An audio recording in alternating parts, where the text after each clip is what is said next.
요즘에 뭐 러시아하고 우크라이나하고 전쟁이 있어서 심란한데 또 전쟁이 터졌죠. 그래서 아주 전 세계가 시끌시끌합니다. 또 우리나라는 또 보이지 않게 관련이 있어가지고 이상하게 대리전 비슷하게 됐어요. 이제 이스라엘 반대쪽에 있는 하마스라는 그 사람들에게 북한이 무기도 지원하고 땅굴 파는 기술도 알려주고 그 배후에는 이제 북한도 거기에 뭐 이란과 함께 이렇게 도와주는 세력이 됐고 또 이스라엘 쪽은 이제 우리나라 하고 이스라엘 친하죠. 그래서 무기를 많이 대줘가지고 거기서 북한과 남한이 싸움하는 형식이 돼가지고 아주 좀 심란한 상태입니다. 그래서 또 이스라엘은 이제 성경에 나오는 그런 나라기 때문에 오늘은 그거에 대해서 그 전쟁에 대해서 조금 이제 정리를 해 보려고 합니다. 그래서 이미 뭐 우리 성도님들이 뭐 뉴스도 보고 해서 다 알고 있겠지만 그런 좀 배후의 얘기를 좀 해야 이제 우리가 이 전쟁을 뭐 러시아하고 우크라이나 전쟁은 조금 다른 전쟁이에요. 우리 성경에 나오는 이스라엘 얘기이기 때문에. 그래서 이제 세상에는 이제 큰 전쟁이 이제 있어요. 그건 뭐냐면 하나님 나라와 이제 사탄의 나라의 전쟁이 영적 전쟁이 계속되고 있습니다. 이것은 나중에 이 세상이 종말이 오고 그리고 이제 우리 믿는 사람은 다 이제 천국으로 가고 영원한 천국으로 가고 또 믿지 않는 자와 함께 사탄은 영원한 지옥으로 다 갇히기 전까지는 계속해서 이 땅에서 전쟁이 있는 거예요. 영적 전쟁. 그래서 에베소 6장에 보면 바울이 우리의 싸움은 혈과 육의 싸움이 아니고 공중 권세에 잡은 자들과의 전쟁이다. 영적 전쟁 이렇게 얘기를 했거든요. 그래서 우리는 날마다 그 적들이 있다는 걸 알아야 됩니다. 그래서 뭐 손자병법에 보면 지피지기면 백전백승이라는 말도 있는데 이 적을 영적 전쟁의 적을 사탄을 잘 알아야 됩니다. 사탄은 제가 가끔 그 비유를 드리는데 죄가 있는 곳에 나타나요. 나쁜 마음을 먹었다든지 죄를 저지르고 싶다든지 뭐 남에 대한 미움이 있다든지 그러면 그 우리 속에서 악취가 나거든요. 악취, 썩은 냄새가 인격이 파괴되고 그리스도가 없이 그러면 이제 마치 악취가 내고 오물이 있는 곳에 그 시파리들이 날라와갖고 뭐 구더기를 썰듯이 이제 그런 형태가 되는 거예요. 그래서 그런 자를 배고픈 사자가 우는 사자가 먹이를 찾아다니는 것처럼 노리고 있다는 겁니다. 그래서 이제 어떻게든지 그런 사람이 있으면 그런 분위기와 환경을 만들어서 살인하고 싶은 사람이 살인하게 만들고 또 무슨 강도질하게 있으면 감도질하게 만들고 그런 식으로 범죄하게 만들어서 하나님한테 못 가고 이제 자기 편이 되도록 한다는 거죠. 그리고 이제 이 사단의 하수인들을 뭐 사단의 사자라고 그러는데 이제 우리로 말하면 하나님에게 천사같이 그런 이제 타락한 전사들을 이제 동원해가지고, 그게 이제 천사 전체를 따지면 이제 3분의 1이 된다고 그래요. 그러니까 엄청나게 많은 거죠. 그래서 그런 마음 있는 사람을 그 속에 들어가서 이제 그 미치게 하고 귀신 들리게 만드는 이제 그런 짓을 계속 하고 있다는 거죠. 그래서 우리가 자꾸 회개하라고 하는 이유는 그런 것을 싹 이제 제거를 하고 예수님을 영접하게 되면은 우리 속에서 그리스도의 향기가 난다는 거예요.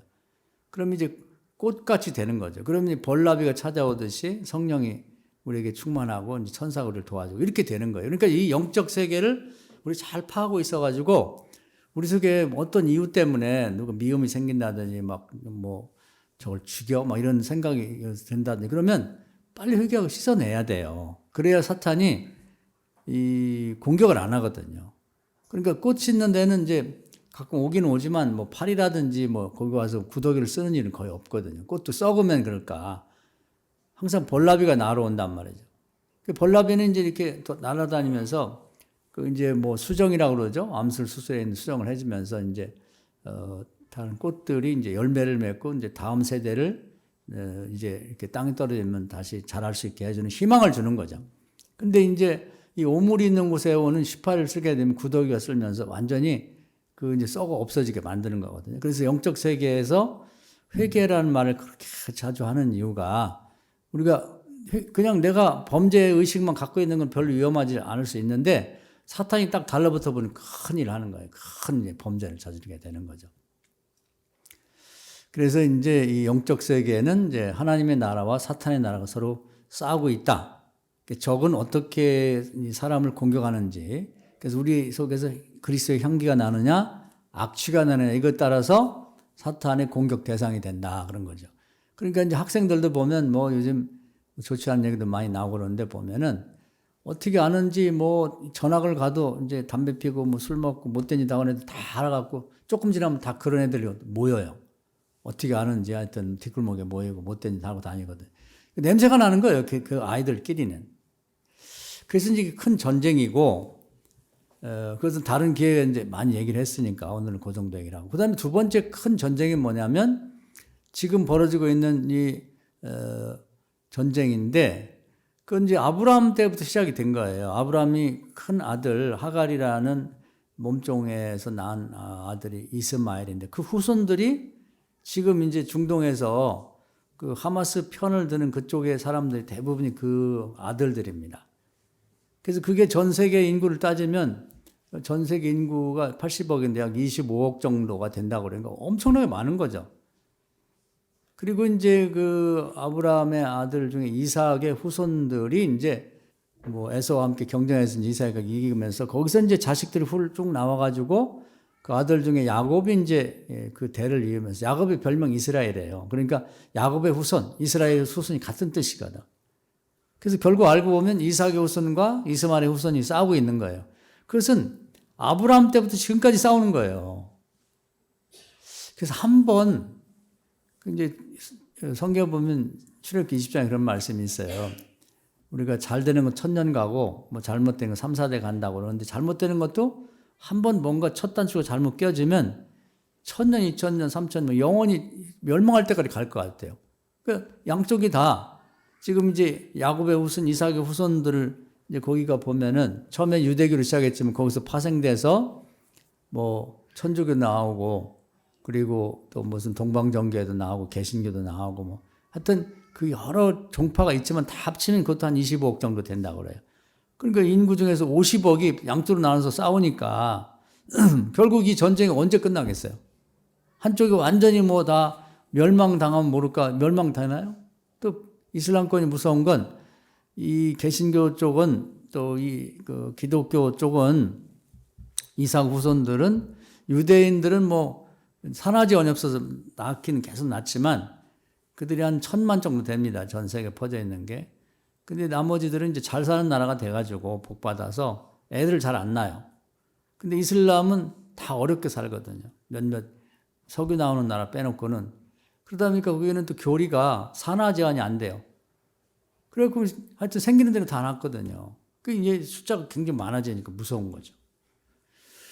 그래서 이 아브라함 때부터 시작된 전쟁이 뭐 1000대에 이어져 계속 지금까지 전쟁이 있는데 미래에 이제 예수님 이 땅에 오실 때까지 계속 싸울 것 같아요. 양쪽 25억씩 나눠가지고. 이게 전쟁이 무서운 거죠. 그 후에 뭐 이제 200년 전에 그 공산주의 사상을 만든 그 칼 막스라는 분이 뭐 공산주의를 자본이라는 책을 연구해 내면서 그 공산주의가 생겼지만 그건 얼마 안 돼요. 지금 이제 뭐 자본주의 민주적 공산주의 해가지고 싸워가지고 그쪽 편에서는 뭐 러시아하고 이제 중국이 대표가 돼서 했는데 거기 이제 거의 멸망 직전에 있어서 200년 만에 거의 소멸되게 생겼고 실제 무서운 전쟁은 지금 싸우고 있는 하마스란 그런 집단하고 그다음 이스라엘 전쟁이 진짜 무서운 거예요. 이건 뭐 지금 잠깐 싸우다가도 끝난다 할지도 그냥 근본적으로 끝날 수 없는 전쟁이죠. 그래서 이제 지금 불이 붙은 거예요, 이게. 그래서 이제 이 이스라엘이 우리하고 이제 굉장히 유사한 그런 역사를 갖고 있어요. 그래서 이제 그 이스라엘 땅을 놓고 원래 그 땅에는 뭐 주인이 없었죠. 그냥 가나안이라는 지역에 7족속이 그냥 흩어져. 옛날에 뭐 이 종족이 얼마 안 됐으니까요. 그리고 땅은 넓으니까 대충 그냥 여기 골짜기에서 뭐 고물고물하게 집 짓고 살고 그런 거죠. 뭐 국민이라고 할 만큼 안 되고. 그런 사람들이 있었는데, 이제 아브라함 때 이제 하나님이 그곳에 가라 그러면서 땅의 주인은 하나님이에요. 그러니까 이게 서로 다른 거예요. 생각이. 근데 하나님이 땅의 주인이신데, 왜냐면 이 천지를 만드셨고 관리하시니까. 근데 아브라함에게 창세기 15장에 저 유브라데스 강, 그 이라크 저 위에서부터 나일강까지가 니네 거야. 이렇게 하나님이 줬거든요. 유산을 상속해 준 거예요. 그러니까 이스라엘은 성경에 나와 있기 때문에 이게 자기들 땅이라는 거예요.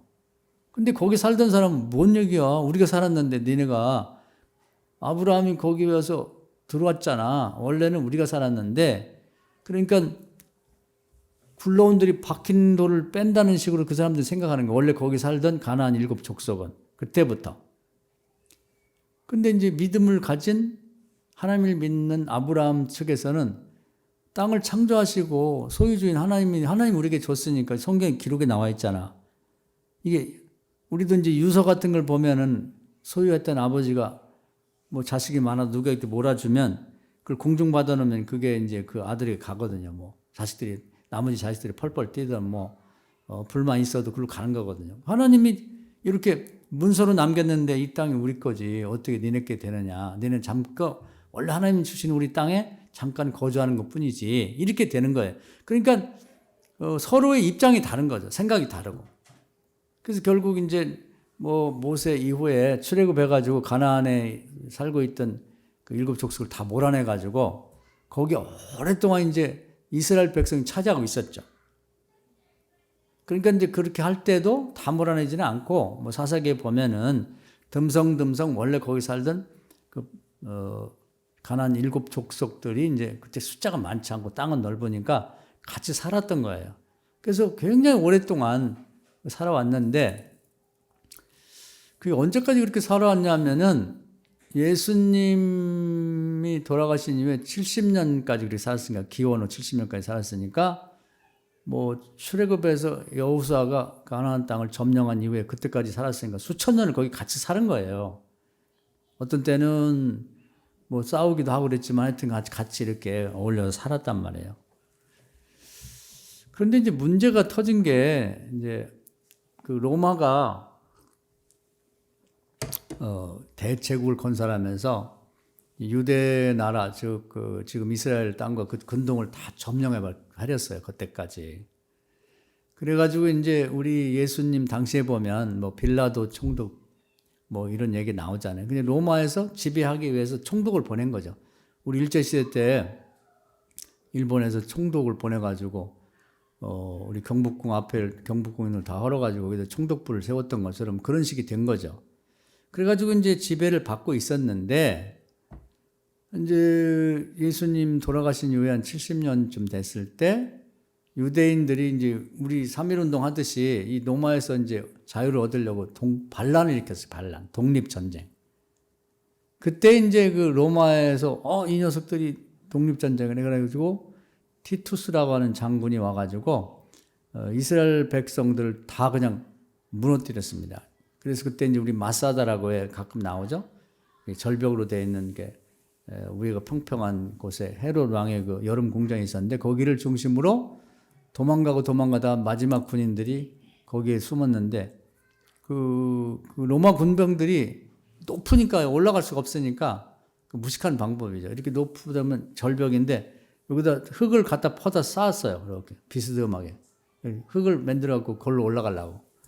그래서 거의 이제 죽게 생겨서 우리가 로마 군에게 죽느니 차라리 자결하고 했다고 해서 다 자결하고 죽어버렸습니다. 그래서 이제 완전히 전쟁이 끝났는데 거기 이제 로마가 지배하게 됐죠. 그때 이제 이스라엘 성전, 솔로몬이 또 헤롯이 졌던 성전도 무너지고 이스라엘 백성이 전 세계로 뿔뿔이 흩어져 버렸어요. 다 내쫓아 버렸어. 여기 니네 살지 말라고. 그래서 그때부터 이스라엘 백성이 전 세계로 흩어진 거예요. 그런데 디아스포라라고 흩어져 있는 백성들이 돼가지고 전 세계에 그냥 더부살이하면서 불쌍하게 살았죠. 불쌍하게. 그래서 이제 지금까지도 이제 이스라엘이 굉장히 어렵게 사는데, 근데 이제 제가 하고 싶은 얘기는 그 역사의 이제 뒷얘기죠. 비하인드 스토리를 보면은 그렇게 이제 불쌍하게 전 세계로 흩어진 이스라엘 백성들을 이게 따뜻하게 그래도 맞아준 나라들은 그게 잘 됐다고 그래. 하나님 복을 줬다 그래. 그런데 그렇게 불쌍한 이웃을 멸시한 그리고 박대한 나라들은 다 거의 망한 거는 잘못됐다고 합니다. 제가 스위스도 한번 얘기했죠. 스위스가 산악지대로서 정말 뭐 해먹고 살 수가 없어가지고 젊은이들을 이제 외국에 용병, 전쟁터에 내보내가지고, 우리 이제 베트남 전쟁에 젊은이를 보내듯이, 그렇게 해서 걔들이 목숨값으로 전쟁에 다치고 죽고 나면, 그렇게 해서 이제 또 봉급받은 거 갖고 이제 먹고 살았다고 그래, 가족이.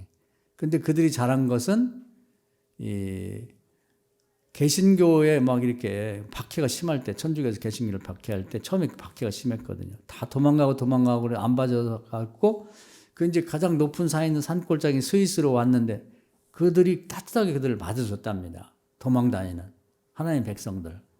그래가지고 보면 눈물겨워요. 자기들 먹기 부족한데 뭐 감자니 이런 산에서 나는 치즈니 이런 것들을 갖고 나눠 먹었대요. 그래서 잘 자리가 없으면 자기들 사는 집에다 집을 한 칸 더 올려가지고 거기 살게 했답니다.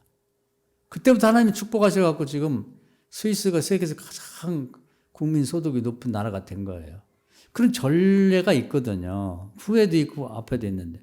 그래서 이스라엘 백성이 처음에 이제 가까운 포르투갈 스페인으로 도망갔는데 거기서 이제 뭐 이스라엘 백성들이 이제 그 박해받는 이유 중에 한 가지가 머리가 좋아요.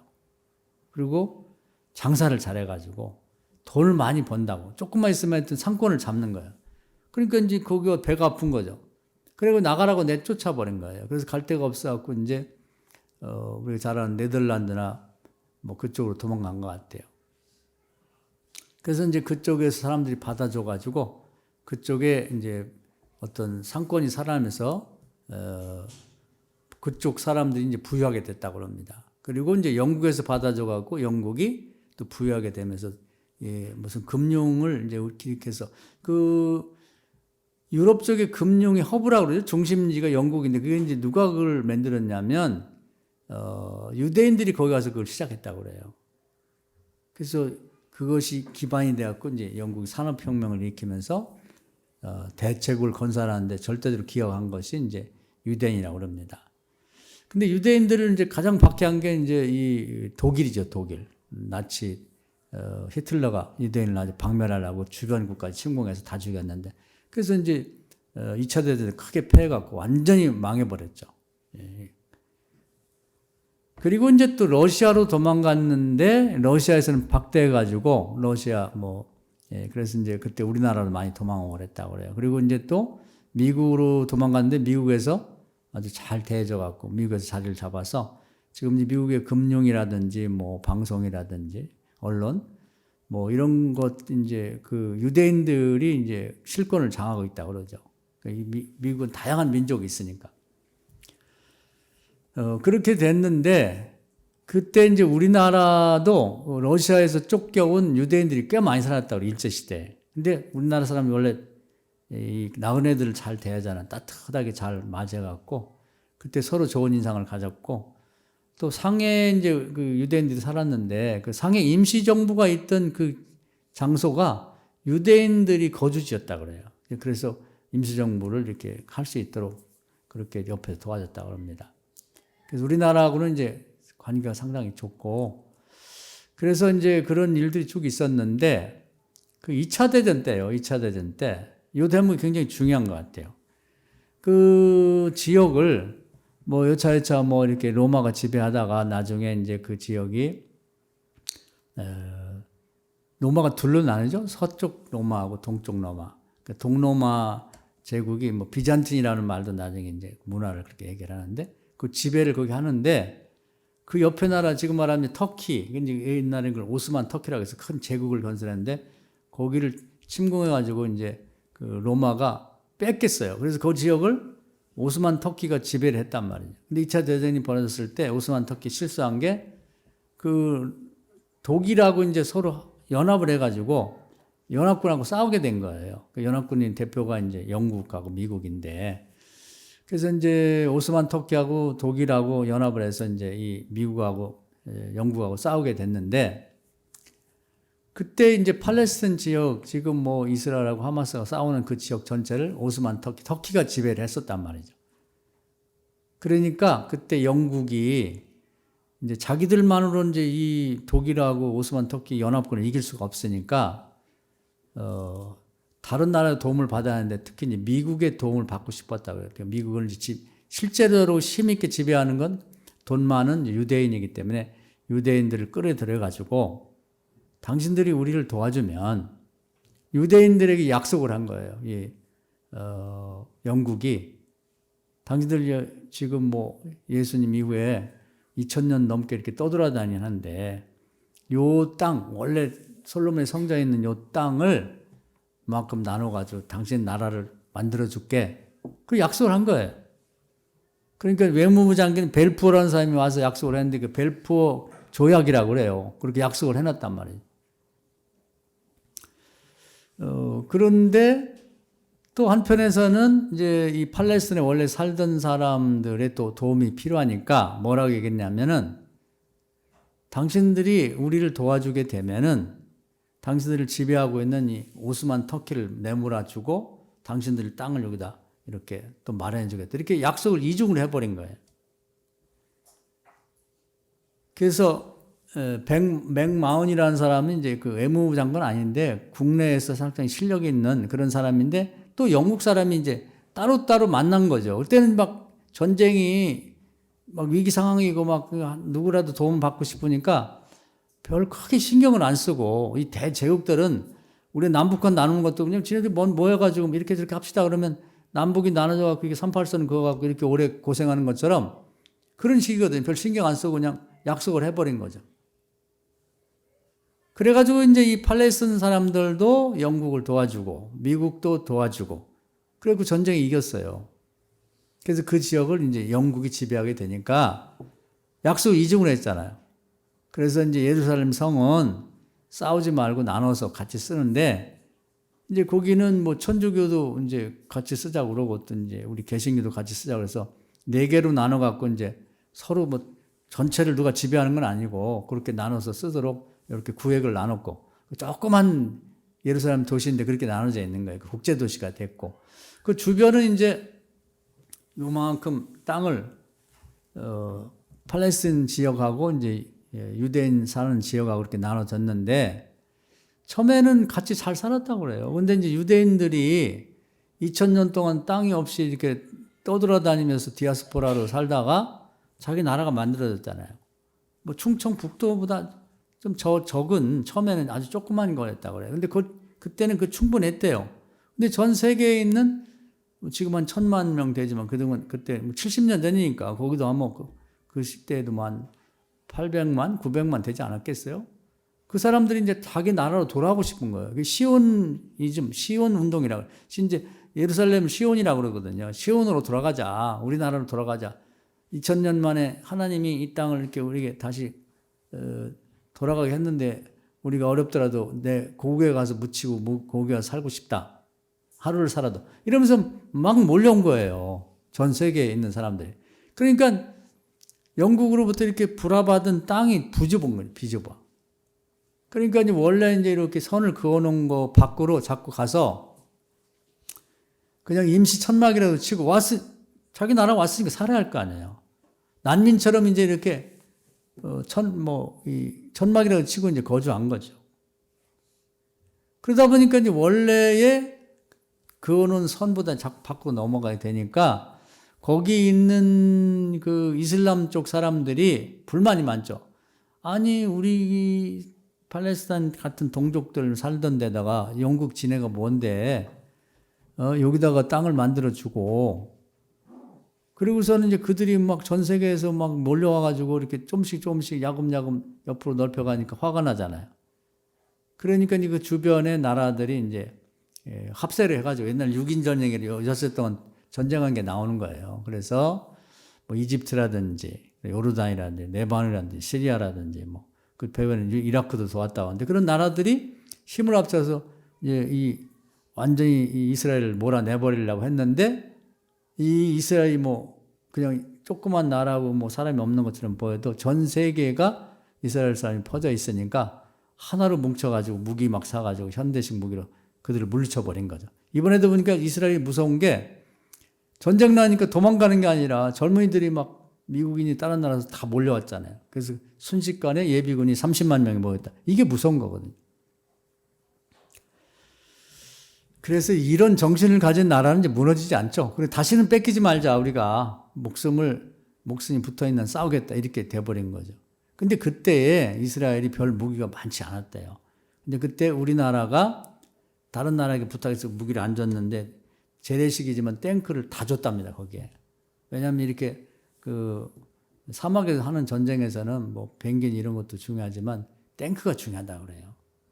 그래서 이제 6.1 전쟁 하는데 가장 큰 기여를 한 나라 중에 하나가 한국이라고 합니다. 그때 무지무지하게 우리나라를 고맙게 생각했다고 그래요. 그런 인연이 있는 거죠. 그래서 이제 이스라엘이 이제 그때 전쟁을 이기면서 우리가 그 골란고원이라고 그러죠. 요르단 쪽의 땅도 만큼 뺏었고, 그리고 그 이집트 쪽에 시나이 반도라고 있어요. 모세가 이렇게 백성을 이끌고 온 그 사막 광야 지역인데 그걸 많이 뺏었으니 그걸 다 돌려줬다고 그래요. 그러면서 화해를 했고 요르단도 화해를 했고, 그래가지고 이제 현재의 그 이스라엘이 이제 유지가 되고 그동안 또 테러도 있고 그랬었지만 잘 지냈는데 이번에 이제 또 터진 거죠. 근데 이제 어떻게 보면은 입장이 달라가지고 이스라엘 백성으로서는 하나님이 아브라함 때 우리에게 준 거다 이런 입장을 갖고 있어요. 그 사람들 말은 또 맞아요. 땅 문서도 여기 있단 말이에요. 창세기 15장에 딱 나와 있어요. 그리고 막발레 동거를 이제 돈 주고 사고 뭐 이런 내용이 다 있으니까 이스라엘이 신앙적인 입장에서는 그게 맞는 얘기고, 또 이제 팔레스타인에 지금 이제 그들이 살고 있는 원래 원주민 가나안의 7족속에서 보면 아니 자기들이 살고 있던 땅인데 왜 하나님이 아브라함에게 준다고 해가지고 그들이 돌아가지고 우리를 괴롭게 하느냐. 그리고 결국 뭐 애굽에도 갔다가 400년 만에 돌아가고 우리를 단물치고 지네 땅이라고 다 찾아오고 있다가 또 이제 그 로마의 티투스 장군에 의해서 말망한 예수님이 70년쯤 됐을 때 또 다 흩어져 갖고 가서 이제 팔레스타인 사람들은 뭐 아무 문제 없이 지네들끼리 잘 살았는데 또 영국 2차 대전 때 여기를 땅을 이만큼 떼주면서 니네 나라 해라. 지네가 뭔데? 미국하고 영국이 나쁜 놈들이. 그럼 그 사람들은 나름대로 또 불만이 있는 거죠. 평화롭게 잘 살고 있는데 또 왔어? 또? 이렇게 되는 거죠. 그래가지고 이건 이제 해결될 수 없는 문제예요. 양쪽에 또, 이 서방은 미국이나 뭐 영국이나 유럽은 다 이제 기독교 국가잖아요. 그러니까 친이스라엘적이란 말이지. 남이 아니고 유대교, 개신교지만 그래도 뭔가 그 일가 친척 같은 느낌이 있고, 또 실제로 이 유대인들이 이 서방의 기독교 국가들 곳곳에 가갖고 이렇게 그들이 어떤 커뮤니티 그런 것들을 만들어갖고 교류를 잘 하고 있었거든요. 반대쪽에는 그 이슬람 쪽에는 이제 이스마엘의 후손들이 다 이제 포진하고 있는 거예요. 뭐 가난하고 뭐 못 살고 그러지만 숫자가 많고 그들은 또 철저히 신앙생활을 철저히 합니다. 하루에 5번씩 기도하고. 그러니까 무서워요, 그 사람들은. 뭐 개신교 열심히 한다고 하더라도 새벽 기도도 제대로 못 하는데 그들은 뭐 군인들도 이렇게 시간 되면은 메카라는 곳에다 이렇게 나침판을 만져놓고 바닥에다 천을 깔고 앉아서 머리를 이마를 대고서 절하가면 5번씩 그 기도하니까 무섭죠. 예. 가게 하는 사람도 5번 문을 닫는다고 그래요. 야, 어떻게 그게 가능한지. 그런 게 무서운 거죠. 단합력이 강한 거예요, 그 사람들이. 이 사람 똘똘 뭉쳐 있는 데니까 그걸 어떻게 함부로 이기기가 쉽지가 않은 거죠.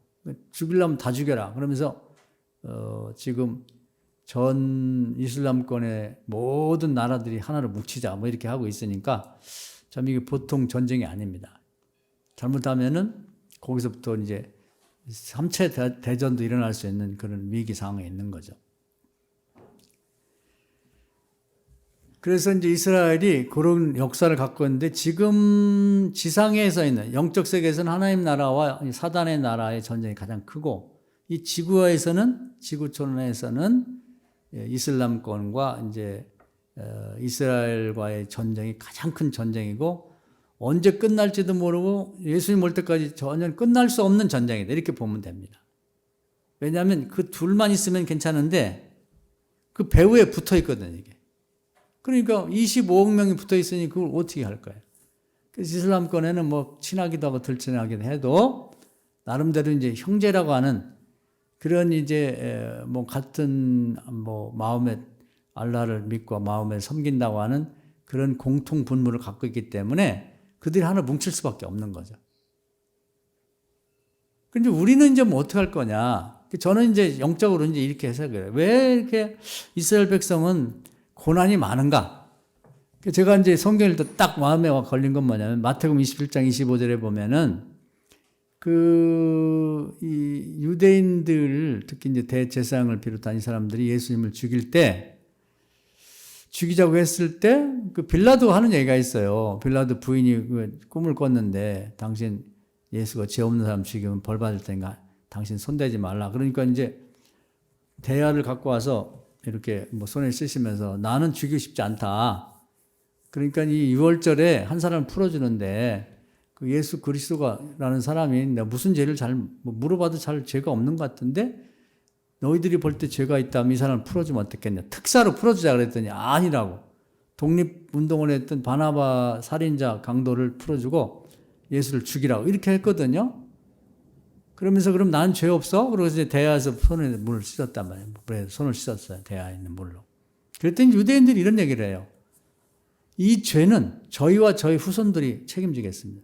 이런 말 하면 안 되거든요. 제가 말라기 3장 16절을 가지고 말씀 많이 드리고 민수기 14장 많이 말씀드리는데 그런 말이 그냥 누가 하고 지나갔으면 또 모르겠어요. 했다 안 했다 말이 많을 때 성경이 딱 나와 있잖아요. 이 말이 무지하게 무서운 얘기예요. 그래서 제가 볼 때는 이 사람들이 예수 그리스도를 죽이고 그리고 그 죄에 대해서 자기 후손들이 책임진다고 했기 때문에 이건 뭐 저주에 가까운 얘기인데 예수님 올 때까지 이 사람들 시달릴 거예요. 전쟁에. 왜냐하면 예수 죽인 죄가 있으니까. 그리고 회개를 안 했어요. 제가 볼 때는 이 전쟁이 끝나려면 앞으로 이제 평화 공존이 가능하려면 공개적으로 유대인들이 정말 지도자들이 나서가지고 예수 죽인 우리의 실수였고 큰 죄였다. 하나님 앞에 범죄했습니다. 주의 용서해 주세요. 이 말을 해야 돼요. 그래야지 끝나는 거지. 성경에는 농담이 없어요. 그냥 지나가는 얘기 없단 말이에요. 반드시 그 말씀이 기록된 대로 되거든요. 이 말이 실천이 안 된다면 성경 전체가 의미가 없는 거지. 그러면 어떤 성경은 되고 어떤 건 안 이루어지고 그거 아니잖아요. 그러니까 아담하고 아브라함의 차이가 거기 있는 거야. 아담은 범죄한 이후에 잘못했을 소리 안 해요. 뭐 마누라 때문에 그렇다, 뭐 뱀 때문에 그렇다. 핑계만 대 요리조리 빠져나가지 범죄에 대해 회개를 안 했기 때문에 그 죄가 예수 안 믿는 사람 전체가 지금까지도 그 유전이 되는 거예요. 천년 만년 다. 아브라함은 하나님이 찾아와서 너 왜 범죄했냐? 내 앞에서 완전하게 행동해. 그랬더니 변명을 하나도 안 했어요. 뭐 마누라가 제가 둘째 부인을 얻고 싶은 마음은 전혀 없었는데 와가지고 뭐 내 나이도 많고 당신 나이도 많으니까 그리고 젊은 여자를 얻어나면 건강한 애를 낳으니까 그렇게 그런 얘기를 구구절절히 유치하게 변명 하나도 없거든요. 이 얘기를 듣고는 가슴이 아프죠. 어찌됐든 자기 자식인데 첩이 자식도 자기 자식이고 자기 본처의 자식인데 딱 가가지고 당신은 아들하고 당신 나가. 그래서 내쫓아 버렸어요. 무섭죠. 회개를 말로만 한 게 아니라 진심으로 변명하지 않고 하나님 잘못했습니다. 아주 그냥 서리빨처럼 무섭게 내쫓았다고. 그랬더니 하나님이 울면서 나가가지고 이제 먹을 거 떨어지고 뭐 광야에서 춥고 막 더운데 돌아다니는 그 하갈을 만나 천사를 시켜갖고 너 잘못했다고 사과하고 집에 가서 너 출신 장군이 그 집에 종이었으니까 네 그 남편의 본 부인 사라를 잘 섬겨라. 가서 또 뭐 애기 임신했고 애기 낳았다고 가서 미세 떨지 말고. 그래서 이제 위로해주고 그렇게만 하면 내가 네 자식들도 축복해줄게. 이렇게 해서 돌려보내거든요. 그러니까 아브라함은 딱 잘라서 잘못했다고 회개를 했거든요. 그러니까 더 이상 마귀가 붙을 일이 없는데 하여튼 그때 이제 잘못 그 애를 낳은 것이 이제 여태까지 이렇게 불행의 요인이 됐는데 그렇더라도 그 회개를 하나님 받아주셨거든요. 그래서 아브라함 다시 축복해 줬단 말이에요. 근데 유대인들에게 필요한 게 그거라고 저는 생각해요. 이건 뭐 유대인들이 들으면 어떻게 생각할지 모르지만 뭐 제가 신앙 고백적으로 하는 얘기고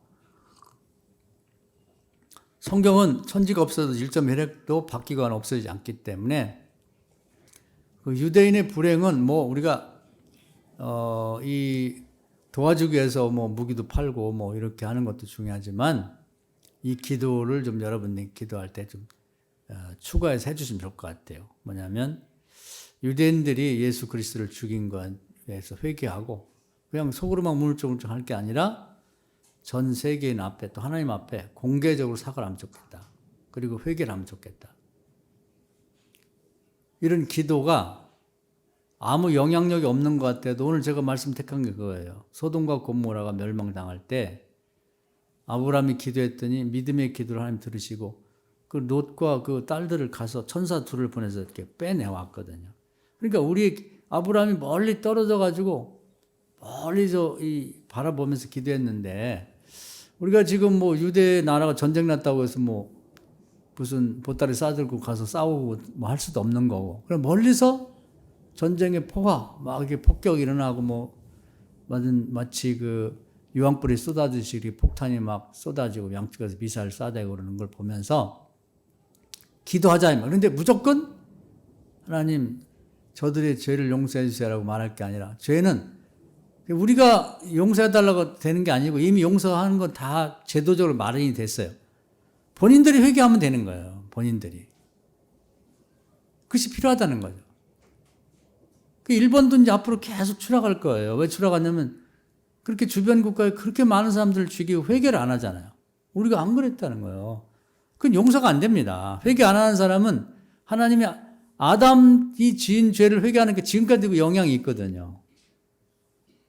그러니까 회개가 그렇게 중요한 거예요. 잘못했다고 하면 되는데 뿌독뿌독 안 하잖아. 독일이 잘한 거 있어요. 무지하게 많은 사람을 죽였는데 그 독일이 현명하더라고. 이제 총리들이 가고 폴란드 가고 그게 이 대통령이라는 사람들 엄청 거만하거든요. 근데 그 폴란드에 많은 유대인들 학살한 현장에 가갖고 무릎 꿇고 잘못했다 눈물 흘리며 좀 하나님 앞에 모든 인류 앞에 큰 죄를 졌다. 이게 쉽지 않아요. 잘못했다고 하면 하나님도 받아주고 인류도 받아주거든요. 그래. 우리 민족은 뭐 죄 지은 게 없나? 잘못했다고 하면 됐지. 이렇게 되는 건데 그걸 안 하는 거예요. 이제 중국도 어려운 게 그래요. 중국도 이제 엄청나게 많은 사람을 죽였거든요. 그래서 같은 이제 이웃이고, 지금도 보면 뭐 약소국들을 그렇게 못 살게 굴고 이제 아직도 식민지를 갖고 있는 나라는 중국밖에 없어요. 물론 만주가 지금 중국 안에 1,000만 명이 넘게 있대요. 만주 사람들이. 그 이제 북경까지 그 뒤쪽은 다 만주 땅이에요. 그 옛날에 청나라 때는 만주가 중국을 지배한 거거든요. 그리고 지금 중국이 이렇게 전국을 통일해가지고 이렇게 한 것이 한 200년이 채 안 되는 거예요. 옛날부터 따지고 한족이라는 게 조금이라고, 조금. 근데 그 땅 다 빼앗고 지금 민족을 말살시키고 그 언어도 없애려고 그러고 그 짓을 하는데 그게 안 되거든요. 1,000만 명이 가만히 있나요? 몽고도 가장 전 땅은 내몽고는 다 원래 몽고 땅이에요. 몽골이죠, 몽골. 그걸 내줘야죠, 남의 땅. 신장 위구르가 원래 나라예요. 엄청난 나라예요. 큰 땅인데 거기 석유도 많이 나고 지하자는 많으니까 그 나라 식민지였고 아직도 독립을 안 시키고 거기 탱크 갖다 놓고 막 이 말 안 들으면 수용소 만들어 갖고 막 사람 죽이고 거기다 가두고 그거 안 되죠. 티벳이라는 나라가 무지하게 큰 나라예요. 그걸 다 죽이고 산골짜기에다 몰아넣고 한 200만 명밖에 안 남은 거 다도 많이 죽여가지고 그 나라 땅 줘야죠. 내줘야지. 이런 짓을 하면 안 되거든. 잘못했다는 말 안 해요. 지금도 다 지네 땅이래. 남중국해도 우리 서해바다 다 지네 땅이고 돈 내고 들어오라는 거야. 거기 들어오면 총 쏴갖고 다 배를 폭파시켰다. 그 말이 안 되잖아요. 헛웃음이 나오는. 국제재판소에서 그 니네 바다 아니야? 그러거나 말거나 뭐 니네 어떻게 할 거야? 우리 와서 죽일 거야? 안 돼요. 이거 안 된다고. 하나님 살아계시기 때문에 반드시 거기에 대한 이제 벌을 내릴 수 있는 거거든요. 그래서 이스라엘은 우리 나라도 이제 가깝고 뭐 서로 이제 사이가 좋아요. 특히 6.1 전쟁 때 우리가 도와줘갖고 은혜를 안 잊고 그 군사 기술 같은 거 다 협력을 하고 그렇게 하잖아요. 그래서 그 이스라엘은 의리가 있어요. 자기들이 이렇게 세상을 살아보니까 자기들이 이렇게 따뜻해준 나라가 대해준 나라가 별로 없거든. 그래서 거의 그 나라는 백성들이 거의 현대차를 다 탄다. 90% 이상이 우리나라 차. 다른 나라 좋은 차도 많지만 한국이 어려울 때 도와줬는데 이번에도 이제 이 신기하게 하나님이 우리나라를 축복하고 계세요. 특히 물질적으로. 그래서 옛날에는 일본이 베트남 전쟁, 우리나라 전쟁 났을 때 그때 뭐 무기도 만들고 뭐 옷도 팔아갖고 뭐 무지하게 돈을 많이 벌어갖고 일본이 이렇게 완전히 폭파된 나라였었는데 경제 대국이 됐잖아요. 근데 지금 이렇게 보면 묘하게 하나님이 우리나라를 복받게 만든다고. 왜냐면 러시아 전쟁이 우크라이나 가지고 이제 그 주변 국가들이 자기들까지 침공해 올까 봐. 옛날에 러시아가 주변국을 다 먹었잖아요. 16개 나라를. 그 나라들이 걱정이죠. 그러니까 우크라이나를 방어 전선을 삼아갖고 우크라이나 니네가 막아서라. 우리까지 오지 않게. 그래서 이제 무기를 다 대줬단 말이에요. 자기네는 무기가 없는 거예요. 무기 공장이 많았는데 전쟁이 없이 오래 지내다 보니까 무기를 만들어도 팔 수가 없으니까 무기 공장을 다 없애버린 거예요. 탱크니 대포니 뭐 탄약 만드는 그것도 이제 기술자들 다 없어졌거든요. 공장 세워야지 기술자를 교육시켜가지고 언제 만드냐고 전쟁은 터졌는데. 대표적으로 폴란드 같은 나라 이웃 나라들이 이제 우크라이나 무너지면은 막 그냥 밀고 들어오고 옛날에 그 버릇이 있잖아요. 그러니까 우리나라 무기를 이제 사가게 됐는데 우리나라는 북한이 있는 바람에 항상 전쟁 위협이 있으니까 계속 군비를 증강하면서 포탄이고 대포고 뭐 탱크는 한이 맺혔잖아요. 6.25 전쟁 때 탱크 한 대가 없어가지고 망했으니까. 그 탱크도 계속 개발했는데 또 우리 너무 잘 알죠. 탱크를 누가 제일 잘 만드냐면 러시아가 제일 잘 만드는데 전에 그 망할 때 우리나라한테 돈을 빌려갔어요. 그 이제 노태우 때. 그 이제 그 율곡 사업이라고 하는데 그때 돈을 못 갚으니까 지 나라에서 개발하고 있던 무기를 줘버린 거예요. 우리가 돈 못 파니 가져가라. 그리고 자기 나라도 아직 하지 않은 설계도 하고 무기를 완전 통째로 보내가지고 그게 현재 그 우리나라 탱크가 된 거죠. 그때는 이제 우리 그 항공모함도 자기네들 갖고 있는 걸 주려고 했대요. 근데 일본이 방해해갖고 항공모함 안에 가장 중요한 그 비밀스러운 그런 설계도 그런데 다 폭탄을 터뜨려서 다 그 파괴해가지고 항공모함은 못 쓰게 만들었다. 일본이 이렇게 하는 짓 보면 우리가 참 예뻐하기가 좀 어려운 사람들이에요. 근데 하여튼 그렇게 돼가지고 이제 우리나라가 그 덕에 이 탱크 만드는 기술이라든지 대포 만드는 기술이 엄청나게 발전한 거예요. 그래서 북한 때문에 계속해서 이제 뭐 새로운 무기를 개발하고 그러면서 우리나라 IT가 사업이 잘 되다 보니까 모든 그 이제 사람도 없고 일꾼도 적고 돈이 많이 드니까 로봇으로 그냥 순식간에 찍어내듯이 그렇게 이제 무기를 만드는 공장도 있고 실력도 있는 거죠. 근데 이제 유럽에 있는 모든 나라들이 자기들이 재래식 무기 이거 다 써버리고 나니까 새로운 무기가 필요한데 어디 만들 데가 없는 거예요. 독일 전차 걸로 유명한데 지금 주문하면 한 5년이 있다고 봤는데요. 근데 우리는 뭐 한 두세 달이면 그냥 찍어서 보내니까 전 세계가 이제 우리나라 그 탱크나 대포나 뭐 총이나 이런 것들이 아주 그냥 혈안이 되는 거, 뭐 돈 얼마든지 싸질머지고 와서 가져가겠다. 또 비행기까지 사가고, 뭐.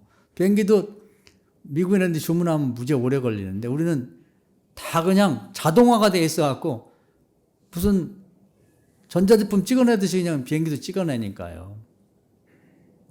우리나라한테 이제 이 돈을 무지하게 지금 싸 짊어지고 와서 무기 사가겠다고 됐는데, 그래, 우크라이나만 해도 우리가 엄청나게 지금 말을 안 하고 그냥 속으로 웃어가면서 정부가 돈을 벌거든요.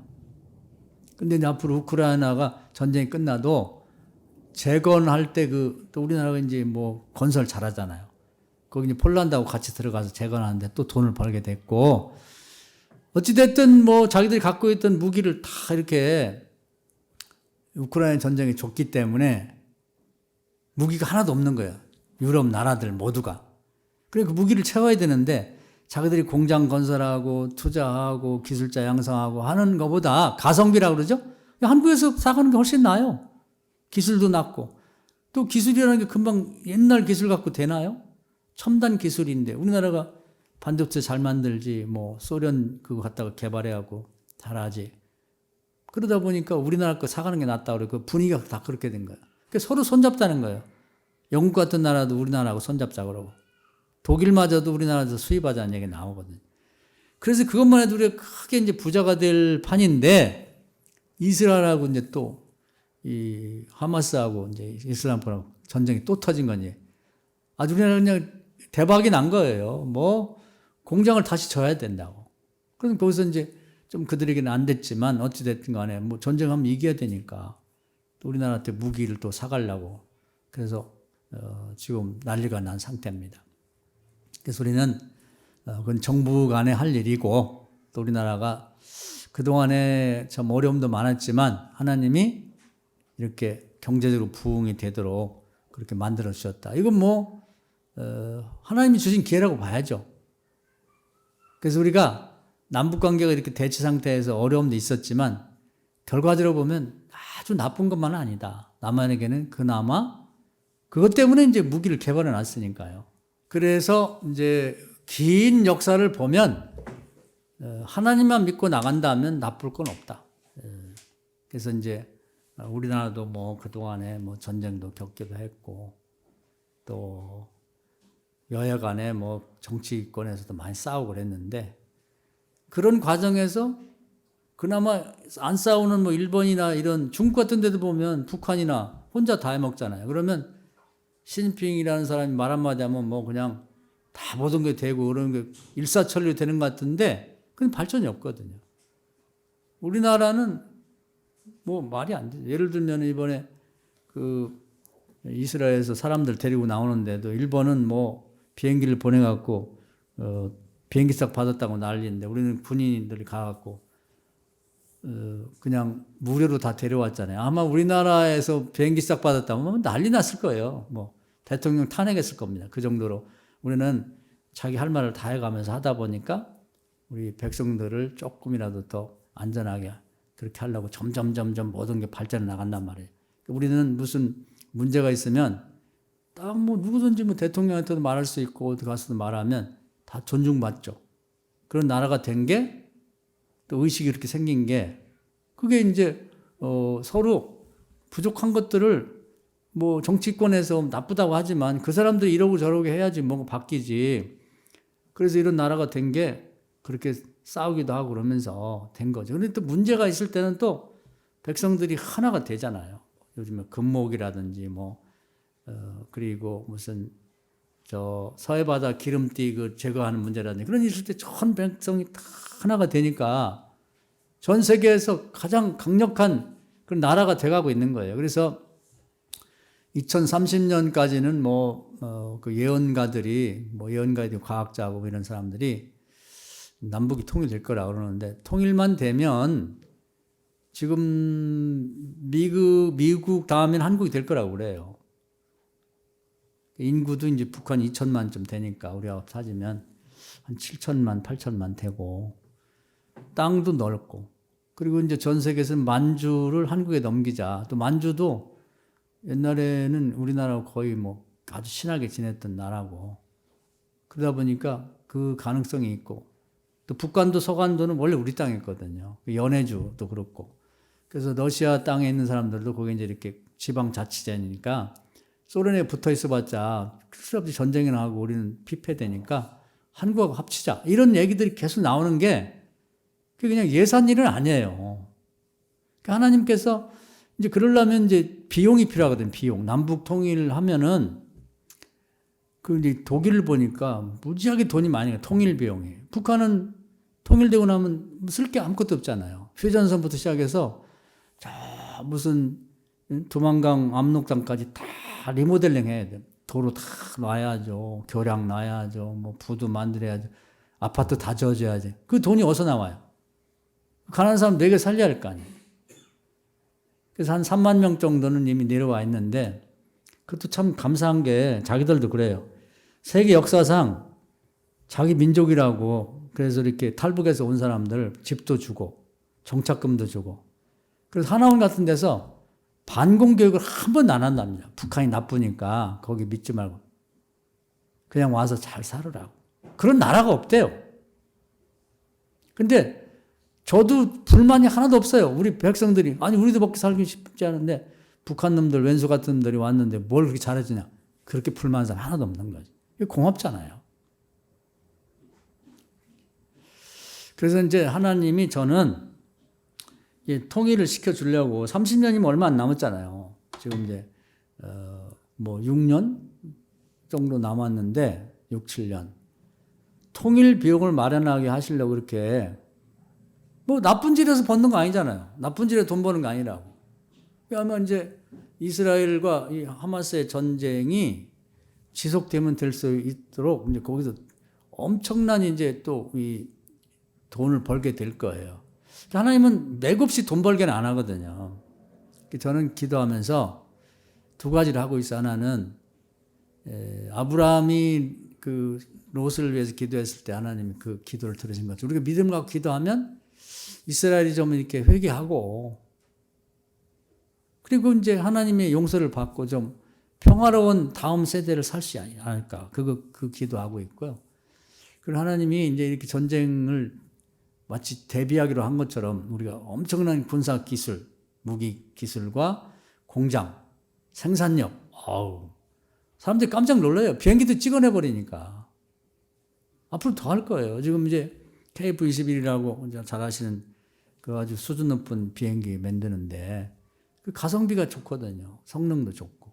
만약에 엔진만 개발하면 그게 이제 엄청난 또 부가가치가 있을 거예요. 이번에 우크라이나가 어려우니까 거기를 좀 전쟁하는데 포탄이 없으니까 포탄을 주고 옛날에 그 소련이 우크라이나에서 이제 이 제트기 엔진 만드는 공장이 있었어요. 근데 그걸 못 사게 하고 그랬는데 안 팔고 그랬는데 포탄을 뭐 10만 발인가 주면서 그 비행기 엔진 만드는 기술을 우리가 가져왔대요. 실제 엔진도 못 뜯어보게 하거든요. 그러니까 이제 그래서 이제 지금 뭐 우리나라에서 비행기를 만들겠다, 엔진 만드는 데가 나오거든요. 그러니까 다 이것이 뭐 때문에 이 돈을 이렇게 우리나라가 많이 벌게 하나? 먹고 살만 하거든요. 그것은 통일을 시키시려고 통일 비용을 마련하게 하시는구나 이런 생각이 드는 거예요. 그러니까 우리 백성들은 그냥 그만하게 사는데 우리나라는 진짜 돈을 무지하게 많이 벌고 있는 거예요. 일본을 보면 알잖아요. 폭격 맞아갖고 원자탄 맞고 다 폐하가 됐는데 그냥 두 번 우리가 비슷한 거예요. 한국전쟁, 남북전쟁하고 그리고 이 베트남 전쟁하고 거기서 이제 엄청난 돈을 벌어갖고 돈이 너무 많아가지고 그런 말까지 나와서 일본 사람이 돈이면 미국 땅을 다 산다고 그렇게 많이 돈을 벌었거든요. 우리나라가 그 말 나올 거예요. 그리고 이제 그 이스라엘이 자기 나라만 조그만 나라가 많이 있는 게 아니라 전 세계에 퍼져 있는 이스라엘 사람들이 돈이 무지하게 많아요. 다 재벌들 중에 상당 부분이 다 이스라엘 사람들입니다. 그 사람들이 그냥 돈을 막 풀어가지고 나라가 없어지는데 2000년 만에 만든 나라인데 그걸 가만히 있겠어요? 돈 있는 건 없는 거 다 풀어가지고 무기를 사서 보낸다고. 우리나라 무기밖에 살 곳이 없어요. 독점에 독점. 딴 데 어디가 사요? 중국은 팔아먹으려고 하는데 중국은 미련한 것 같대. 이번에도 이제 이슬람권, 지금 그 중국이 친한 사람들이 이제 아프리카 사람들밖에 없으니까 이번 기회에 이제 하마스를 도와주면서 이란이나 석유나는 나라하고 친한 거기를 돕는다고 공식적으로 나왔는데 그거 잘못한 거예요. 잘못. 그리고 거기는 무기를 팔아봤자 수준이 떨어져요. 그냥 허풍만 돼 있지. 그럼 우리나라 무기는 좋거든. 세계 탑이니까. 그러니까 우리나라 이제 그래서 이번 기회에 아마 저도 이제 그 전에 통일한다고 할 때 돈이 어디서 나와서 통일하지? 이게 걱정이 됐어요. 그럼 남한 사람들이 세금 내야 되는데 뭐 얼마나 많이 돈이 들겠어요. 걱정했는데 야 하나님이 또 이렇게 돈을 마련하게 하시고 그러니까 제가 확신이 드는 게 이제 통일이 가까웠구나. 하나님은 대책 없이 일하지 않아요.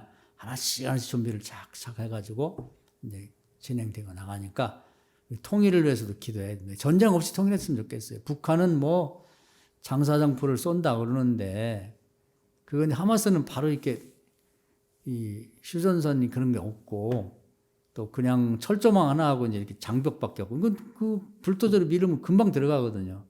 우리는 휴전선도 있고 또 북한에 있는 뭐 장사장포 이런 것들이 다 땅속에 들어 있어 가지고 그걸 꺼내고 뭐 그걸 이제 뭐 장착하고 맞추고 뭐 돌리고 이거 하는데 상당히 시간이 들기 때문에 이스라엘이 하마스가 공격한 것 같으면 그렇게는 안 될 거예요. 그래서 그렇게 싸우지 말고 그냥 주저앉았으면 좋겠어요. 싸워봐야 뭐 북한이 뭐 무기라는 게 다 60년대에 해갖고 뭐 환갑잔치 해줄 만큼 다 날 갖고 썩었다 그래 녹슬고 전쟁 안 하고 그냥 통일이 됐으면 좋겠습니다. 그래서 오늘은 우리 역사 전반을 한번 우리 지구촌의 역사도 좀 알 필요가 있잖아요. 그러니까 이해를 하시고 우리가 기여할 수 있는 방법은 롯과 소돔과 고모라를 기도했던 아브라함처럼 기도했으면 좋겠다. 그럼 우리 기도가 하나님 무시하지 않고 들어준다고 하는 것을 생각하면 좋겠어요. 내 기도, 우리 모든 기도. 기도할 때마다 이스라엘 백성이 회개했으면 좋겠다. 예수님 죽인 거. 그 얘기 꼭 나와요. 예수 죽인 얘기가. 회개했으면 좋겠다. 그거고 또 우리나라가 이렇게 남북 관계 때문에 뭐 말도 많고 탈도 많았지만 또 그 과정 속에서 무기를 만들어 갖고 이렇게 많이 팔게 해주셔서 감사합니다. 이것도 감사한 일이죠.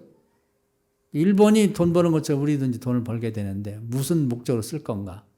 하나님 통일을 위해서 준비하는 거니까 하나님 통일 비용 잘 마련해서 아껴 쓰고 뭐 정부에서 막 물수도 쓰지 말고 아껴 쓰고 잘 뒀다가 남북 통일이 될 때 이 휴전선부터 시작해서 정말 이 압록강, 두만강 거기까지 다 개발해가지고 아마 우리나라보다 더 살기 좋을 거예요. 다 계획 도시니까.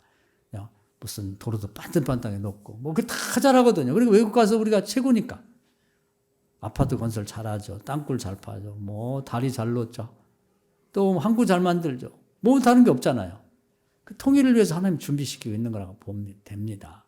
그러니까 그동안에 외국 가서 쌓은 실력들을 우리 민족을 위해 써가지고 북한도 잘 살고 그동안 70년 동안 굶어 죽는 사람이 제일 불쌍하잖아요. 무엇보다 엄마 배고파 하고 고개들 힘이 없어서 고개를 이렇게 했다가 죽는 걸 부모가 보고 있다는 건 내가 죽는 게 차라리 낫지. 그 불쌍한 것들을 그 사람들 또 죽여서 뭐 하겠어요. 그래서 하나님 남북 통일이 되되 좀 전쟁 없이 잘 되고 이번에 이렇게 버는 돈이 북한을 통일시키고 개발하는 데 잘 써지게 해주세요 하고 기도하시면 좋을 것 같아요. 이 말씀 은혜가 되기를 주의 이름으로 축원합니다. 아멘.